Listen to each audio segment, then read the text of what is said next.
Well, I just bumped into somebody, an old chap who has lived here all his life, and he said that the sheep house wood has been like this all his life. And he looked as if he were in his late 70s.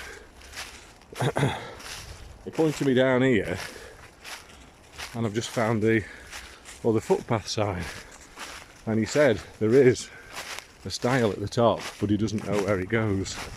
But this footpath now, which seems to have gone rogue again, has pointed me up here. It doesn't look like it's hardly ever used. So I'm working my way up to try and find this stile. I asked him about the wood, and again he said, like somebody else locally had said, there's deer in the wood. There usually isn't. I think because I lived in Scotland for 9-10 years, so used to seeing deer even in the daytime. Quite common up there. There's no big predators other than man to keep them under control. But in England, because of the large population, you don't see them as much. Start running. That's my running cue. So when people do see them, it's a real thrill. Now I saw there's some, they're around. If you look and you keep your eyes open and keep looking into fields in the distance, you'll see them even in the daytime. Now this has brought me off again. It's frustrating because the guy said that the steelworks, the local steelworks, used to own, or possibly still does own, some of the wood. But there's a farmer who bought part of it further down. There's nothing to suggest who owns what. You see, I was here yesterday. I was up this corner yesterday. And this doesn't really help me unless I look round the corner here. Slow down and walk. Now I'm still classing this as part of my character 21k because this is good exercise, roughing about. But there's barbed wire here.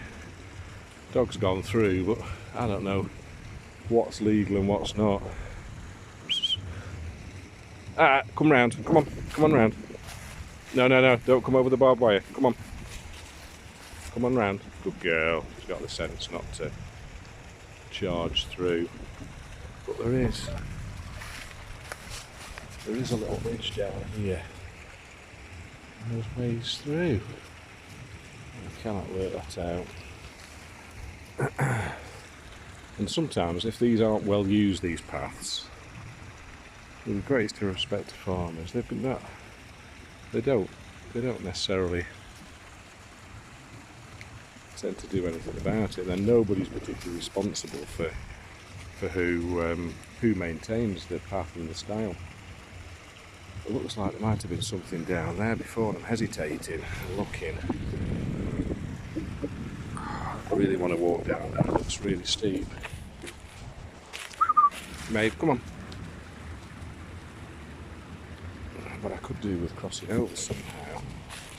Again, with my health as it is at the moment, 5 or 6 years ago I'd have been straight down there, even this time of year, even with a dog with me, but I'm just being a little bit more cautious. That's particularly steep. That is. Oh, lace is undone again. Hang on. And then it gets steeper further down.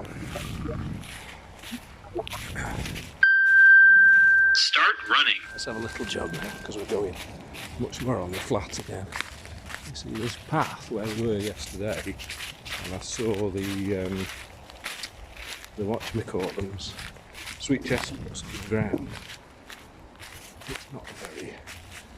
It's not very accessible at all. Really run down here. So there's a track down here, but it's steep now, so I'm going to have to just straight down.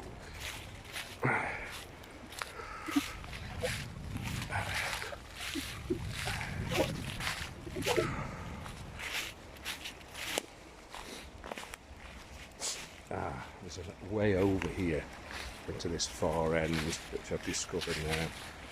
You can see that. So it is a track that somebody's used to cut across the stream in the bottom. the path of least resistance. Easier.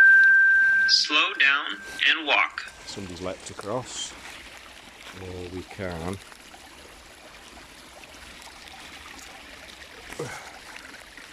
step across here. Come on, mate. Good girl. Let's keep to the track, even though this is steep. See, this leaflet is fantastic, and like the old boy said, this has been like this all his life. He's a local, and they're the best people to ask, of course. So let's walk his way up to the top again, because there's a bit of a track here. Now, the steelworks have owned this over time. It's the fact why it's never really been used or sold on. What it might have been used for many years ago would be interesting. Now another pile on here.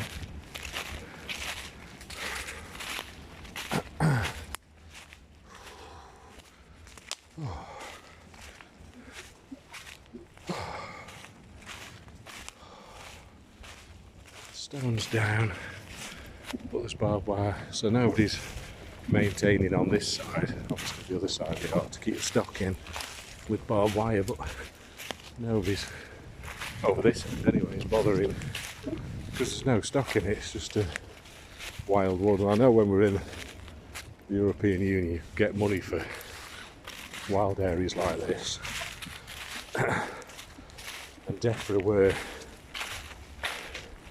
giving money, and hopefully that will continue, because that's the way of land management now. They're needing, wanting Start running. to be kept wild like this for the environment, because we're losing them, and places like this are becoming thinner and thinner on and around the world as we all know. Let's follow the wall down. Just can't see anything. It's very frustrating when in some ways, not very slightly frustrating, let's be honest, just slightly frustrating, because the walk itself in the wood isn't the tree. You see there's a sycamore at the top there. Just come to this sycamore, and there's a few dotted about up here. You can tell from the bark, and that's old again. Span your arms round it. Oh.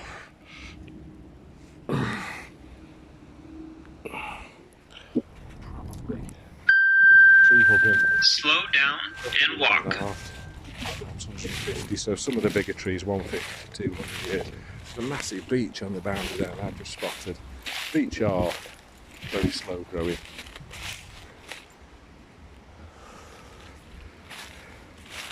Now it's snowing now. It's not heavy, just flecks.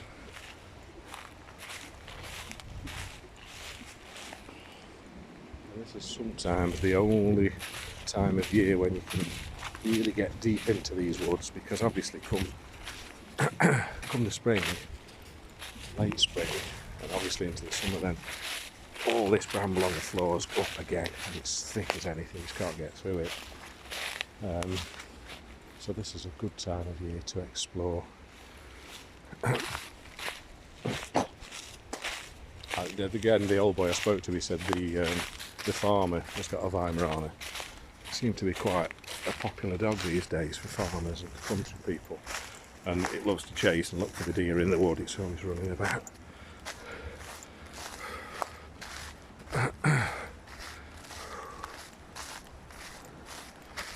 So this, if anything, what you got, mate? This, if anything, is a good guide for me in the future to remember where I've been up to. My memory's pretty good when it comes to this sort of thing, but this will just help to review what's up here. And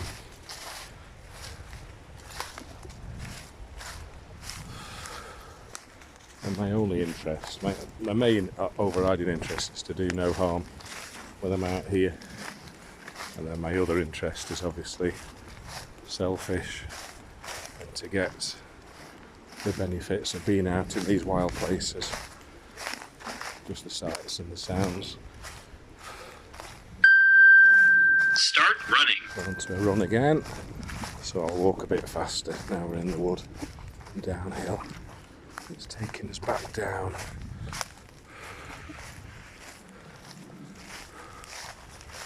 Oh, yeah. There's a bit of open cover in the canopy. It's actually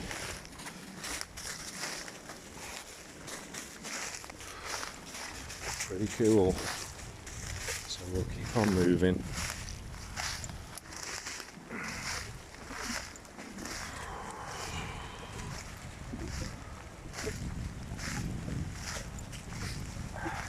So I find these, when I watch these type of videos that other people have done, I find them quite relaxing.